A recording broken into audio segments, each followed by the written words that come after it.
کا میں رسول چھوڑ آیا ہوں، ٹھیک ہے، باقی ہر چیز لے کے آ گیا ہوں۔ تو اگر آپ اس سنت پہ جائیں تو پھر وہ بھی رشتہ آج مرید اور پیر کا یہی ہے، جب اپنا آپ تم مرشد کے سپرد کرتے ہو تو پھر ہر چیز مرشد کی ہے، ٹھیک ہے، وہ ہے قرب الہی والا۔ جی، وہ بندے کی آپ بات کر رہے تھے کہ وہ اس نے سارا کچھ پیر کو دے دیا اور پھر جو ہے نا جی مرشد کے نام پہ لگا کے پھر ان کے نام کے ساتھ وہ اس کا ذکر کرنا شروع کر دیا، تو وہ آج بھی پھر رہا ہے ویسے ہی۔ اچھا، یعنی کہ لوگ اس کو پاگل لوگ اس سمجھتے کو ہیں۔ پاگل سمجھتے ہیں، لیکن اللہ تو جانتا ہے نا کہ میرے قرب کے لیے اس نے ہر چیز، دیکھو قرآن پاک 4 سپارہ میں پہلی آیت بھی تو یہی ہے نا کہ وہ ہرگز بھلائی کی طرف نہیں جا سکتا جس نے سب سے پیاری چیز اللہ کی راہ پر خرچ نہ کی ہو۔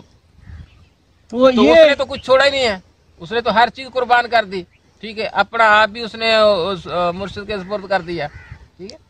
تو یہ مقام ایسے نہیں ملتا۔ لوگ تو یہ سمجھتے ہیں کہ اللہ کی راہ میں دینے سے مراد یہ ہے کہ مثال کے طور پر زکوٰۃ ادا کرنا، عشر ادا کرنا، مطلب ہے کہ کسی یتیم کی مدد کرنا، کسی مدرسے میں بہت سارے پیسے دے ڈالنا، یعنی کہ کوئی جانور ذبح کر کے لوگوں کو لنگر کھلا دینا، تو یہ ساری چیزیں سمجھی جاتی ہیں کہ یہ اللہ کی راہ میں دے رہے ہیں۔ یہ تو عام مسلمان کی بات ہے، یہ تو آسان نہیں ہے، یہ فرض ہے، یہ ان پہ فرض ہے۔ جو اللہ پاک نے اس کو رزق دیا ہے اس میں سب کا حصہ ہے، اگر وہ دیتے ہیں تو شکر ادا کریں کہ ہمیں اللہ نے توفیق دی، ہم نے وہ قرض اتار دیا۔ صحیح صحیح صحیح۔ قرض اتارنے کے بعد آگے جو سخاوت ہے وہ سخاوت ہے کہ جو آپ کے لیے لقمہ بچا وہ لقمہ، اپنا لقمہ کسی کو دے دینا، اس کو سخاوت کہتے ہیں۔ صحیح۔ تو یہ تو آپ قرض دینے کی بات ہے، ابھی تو قرض آپ ادا نہیں کر سکتے۔ یہاں تو اصول و ضوابط یہ ہیں جی کہ بندے نے مطلب ہے کہ نا جی پیر امیر ہوتے جا رہے ہیں اور مرید غریب ہوتے جا رہے ہیں، تو یہ اس کے بارے میں آپ کیا کہیں گے؟ تو یہ پیر کو آپ فرما رہے ہیں کہ پیر کو جو ہے نا جی سارا کچھ پیر کے حوالے کر دینا چاہیے، تو اب اگر پیر کے سارا کچھ حوالے کر دیں تو وہ تو خالی ہو گیا بیچارہ۔ تو کئی لوگ تو اس لیے جاتے ہیں کہ جا کے پیر صاحب سے دعا کروائیں گے، وہاں سے شفا ملے گی، اگر رزق کے اندر تنگی ہے تو وہ تنگی ختم ہو جائے گی، پریشانیاں دور ہو جائیں گی، گھر کے مسائل حل ہو جائیں گے۔ مثال کے طور پر پیروں کے پاس لوگ جاتے ہیں، جا کر دعائیں کرواتے ہیں، تو پھر یہ ان چیزوں کا مقصد کیا ہوا؟ دیکھیں قاری صاحب، مشکل تو حل بالکل ہوتی ہے، اللہ والوں کے پاس جاتے ہیں مشکل تو حل ہوتی ہے، مگر جو رہی بات رزق کی، رزق تو اللہ وحدہ لا شریک نے تیرے مقدر میں لکھ دیا، وہ آپ کو ملنا ہی ہے، ہر حال میں ملنا ہے۔ صحیح۔ تو بعض بچہ پیدا ہوتا ہے، پیدا ہونے سے پہلے اس کے پاس رزق بے بہا ہوتا ہے، بعض بچہ پیدا ہوتا ہے اس کے گھر میں غربت ہوتی ہے، ٹھیک ہے، یہ تو اللہ کریم کی ونڈ ہے، ٹھیک ہے، کسی کو زیادہ کسی کو کم دینا یہ اس کے اختیار میں ہے۔ تو مرید اور پیر کا جو معاملہ ہے وہ کچھ ہو رہا ہے، ٹھیک ہے۔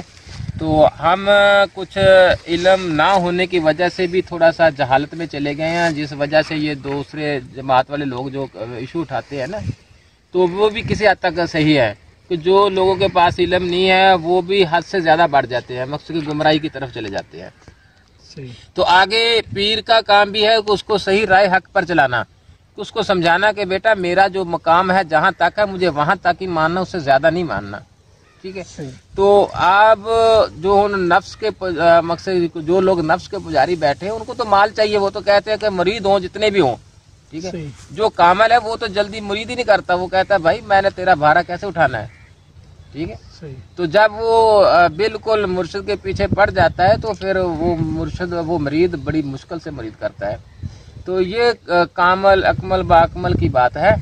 تو باقی رہی بات، دیکھو ایک سید پاشا تھا فیصل آباد میں، گلزار شاہ صاحب فرماتے تھے کہ ہمارے والد صاحب نے فرمایا کہ جو سادات کی بات کر رہا ہوں میں، جی جی، تو میں نے ایک دفعہ کہا کہ بابا جان تسی ہر چیز تو مریدوں کو دیے جا رہے ہو تو ہمارے لیے کیا؟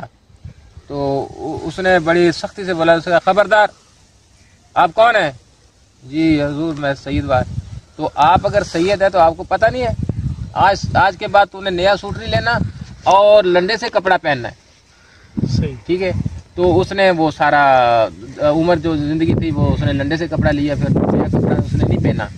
تو یہ ہے سادات کا کام۔ تو فرمایا کہ جو امتی ہے نا، امتی کے اگر 100 روپیہ کمائی ہے اس میں سے 10 روپے جو ہے نا وہ سادات کے ہیں، ٹھیک ہے۔ آپ پہ فرض ہے کہ سادات کو دینے ہیں. اگر سادات کے پاس 100 روپیہ آیا ہے تو سادات کے لیے ہے کہ وہ 90 روپے تقسیم کرے، 10 روپے اپنے پاس رکھے. اچھا، یہ مرشد سید بادشاہ کا فرمان ہے کہ جو اس نے اپنی زبان سے فرمایا. یعنی جو عوام الناس ہے اس کے لیے یہ ضروری ہے کہ اگر ان کے پاس 100 روپیہ آیا تو وہ 10 روپے سادات کو انہوں نے 10 روپے سادات کو دے دیں. سادات. یعنی جس کو آپ یہ لوگ خمس کا نام دیتے ہیں یا یہ چیز سمجھ لیں، جی تو وہ اس نے دینے ہیں. لیکن آگے سید پر یہ فرائض ہیں کہ اگر اس کے پاس 100 روپیہ آیا تو وہ 90 لوگوں کے اندر وہ تقسیم تقسیم کرے گا، 10 روپے اپنے پاس رکھے گا. اچھا، اگر وہ سادات یہ کام کرے، دیکھو پیچھے جو اتباع رسول ہے وہ دیکھیں گے تو یہی ہے کہ انہوں نے ہر چیز تقسیم کی ہے. جو بھی لنگر آیا تقسیم کر دیا اپنے لیے، تو بچوں کے لیے بھی کچھ نہیں رکھا. ٹھیک ہے، غربت، تنگ دستی، فاقہ، یہ سب کچھ آپ کو نظر ہے، سارا کچھ آپ کو معلوم ہے کہ ہماری جو نبی کریم صلی اللہ علیہ وسلم کی اتباع رسول ہے وہ ہے کیا ہے. ٹھیک ہے، آج بھی وہ سادات موجود ہے، لیکن وہ سادات جو 100 روپے میں سے 90 تقسیم کرے گی، 10 اپنے پاس رکھے گی، تو وہ کیسے کوٹھیاں بنگلے بنائے گا؟ وہ کیسے امیر ہو سکتا ہے؟ تو لہٰذا ہم زیادہ اس پہ بات نہیں کر سکتے، کیونکہ نہیں اس میں یہ ہوتا ہے نا جی کہ بعض اوقات مریدین ہی مطلب وہ سارا کچھ بنا کے دے دیتے ہیں نا، بنا کے دیتے، لیکن وہ تقسیم کر دیتا ہے نا. سخی جو ہوتا ہے اپنے پاس رکھتا ہی نہیں ہے. صحیح. بعض ایسے بھی ہیں کہ انہوں نے گاڑی پیش کی تو انہوں نے اپنے کسی مرید کو دے دی، لے بیٹا یہ لے جائے، آپ کو یہ میرے کام کی نہیں ہے. صحیح. وہ اپنے لیے نہیں رکھتے کچھ بھی. صحیح. وہ سادگی، دیکھو دین کی پہلی نشانی سادگی ہے، تو یہ قربانی سادات نے ہی دی ہے. ٹھیک ہے، اسی سادات کے اتباع رسول پہ درویش چلتا ہے، فقیر چلتا ہے. وہ بھی دنیا میں اپنی کوئی چیز نہیں بناتا. صحیح. وہ میں نے آپ کو بتایا تھا نا کہ درویش کی جو نماز ہے کہ الحمدللہ رب العالمین، کہ تمام تعریفوں کا مالک میرا اللہ ہے، تو اس کو پتہ چلا کہ جب تعریفیں ہی میرے اللہ کی ہے تو اس نے اپنی تعریف ختم کر دی، اپنے آپ کو حال و بحال کیا، تو اللہ کی تعریف انہوں نے شروع کر دی. تو الرحمن الرحیم مالک یوم الدین کے ذرے ذرے کا مالک رب ہے، ہمارے سانس کا، ہمارے رزق کا، ہر چیز کا. تو اس کو پتہ چلا کہ ہر چیز کا مالک ہی جب خدا ہے تو میں کون ہوتا ہوں. اس نے اپنی ہر چیز تقسیم کر دی. ٹھیک ہے، آگے جو ہے اہدنا الصراط ایاک نعبد و ایاک نستعین، اے اللہ تیری بات کر رہا ہوں، تو اسے مدد مانگتا ہوں. تو وہ ہمہ وقت اپنے رب کے ذکر میں لگا رہا، اور انہیں کسی سے جو مدد مانگنے کی کوشش نہیں کی، کسی سے مدد لینے کی کوشش نہیں کی. وہ اپنے رب پہ اتنا قائم ہوا کہ ہر وقت اپنے اللہ کے ذکر میں رہا. تو اس کے بعد اہدنا الصراط المستقیم، آگے جو سیدھا راستہ ہے وہ جو اللہ اور اللہ کے محبوب کے احکام بتائے، جو فرمان تھا اس فرمان کے مطابق اس نے زندگی بسر کی، تو آج لوگ جن پہ انعام بخشا. تو یہ میں نے آپ کو پہلے بھی بتایا ہے کہ جو درویش کی زندگی ہے وہ اتباع رسول پہ چلتا ہے، وہ دنیا میں کچھ نہیں بناتا، ایک مسافر کی طرح زندگی بسر کرتا ہے. تو میرا تو خیال ہے کہ اگر یہ پیغام جو بھی سنے گا، جہاں تک ہماری آواز جائے گی، اگر غور کریں گے، توجہ کریں گے، تو انشاءاللہ ان کو سمجھ آ جائے گی. یہ عمران خان صاحب کو انہوں نے جیل میں ڈال کے رکھا ہوا ہے حکومت پاکستان نے.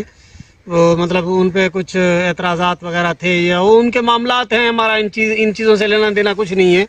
بہرحال میں ایک سوال کرنا چاہوں گا.